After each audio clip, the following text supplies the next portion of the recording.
జాకినికి tree house. Pradeep, ప్రమంష్. జాకినికి ఎండగా ఉండే శనివారాలంటే చాలా ఇష్టం. వాళ్ళు ఎప్పుడూ కలిసి ఏదో ఒక సరదా పని చేసేవారు. కానీ ఈ శనివారం మరింత ప్రత్యేకంగా అనిపించింది.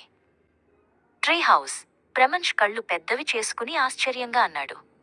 నాన్నా, మనం నిజంగా ఒకటి కట్టగలమా? ప్రదీప్ నవ్వాడు. అతని కళ్ళల్లో మెరుపు. కలిసి పనిచేస్తే ఏదైనా సాధ్యమే, నా అబ్బాయి. వాళ్ళు తమ పనిముట్లను సేకరించారు. సుత్తులు, రంపాలు, కొలత టేపు. ప్రదీప్ కొలత వేసేటప్పుడు ప్రమంష్కి కర్రను స్థిరంగా ఎలా పట్టుకోవాలో చూపించాడు. ఖచ్చితత్వం గురించి నేర్పించాడు. మేకులు కొట్టడం ప్రమంష్కి ఇష్టమైన భాగం. టప్ టప్ టప్.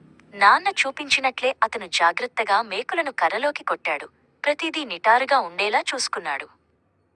ప్రదీప్ మొదటి పెద్ద పలకను పైకి ఎత్తాడు. దానిని చెట్టులో గట్టిగా అమర్చాడు. అది బరువుగా ఉంది. కాని అతను బలంగా ఉన్నాడు. ప్రమంష్ కింద నుండి అతన్ని ఉత్సాహపరిచాడు. నెమ్మదిగా కాని ఖచ్చితంగా ట్రీ హౌస్ ఆకారం దాల్చడం ప్రారంభించింది.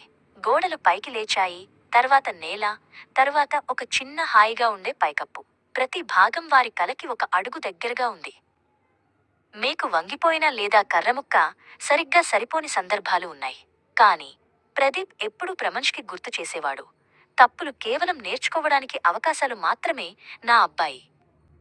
చివరగా చాలా ఎండగా ఉండే శనివారాల తర్వాత ట్రీ హౌస్ పూర్తయింది. అది పరిపూర్ణంగా లేదు. కాని అది వారిది ప్రేమతో, నవ్వుతో నిర్మించబడింది. వాళ్ళు లోపలికి ఎక్కారు. హాయిగా, సంతృప్తిగా ఉన్నారు. వారి కొత్త రహస్య ప్రదేశం నుండి వారు మొత్తం పెరటిని చూడగలిగారు. మరియు ప్రపంచం ఒక మాయా లోకంలా అనిపించింది. ధన్యవాదాలు నాన్నా. ప్రమంష్ దగ్గరగా జరిగి గుసగుసలాడాడు. ప్రదీప్ అతన్ని గట్టిగా కౌగిలించుకున్నాడు. ధన్యవాదాలు ప్రమంష్, ఒక నాన్న కోరుకోగలిగిన ఉత్తమ నిర్మాణ భాగస్వామిగా ఉన్నందుకు.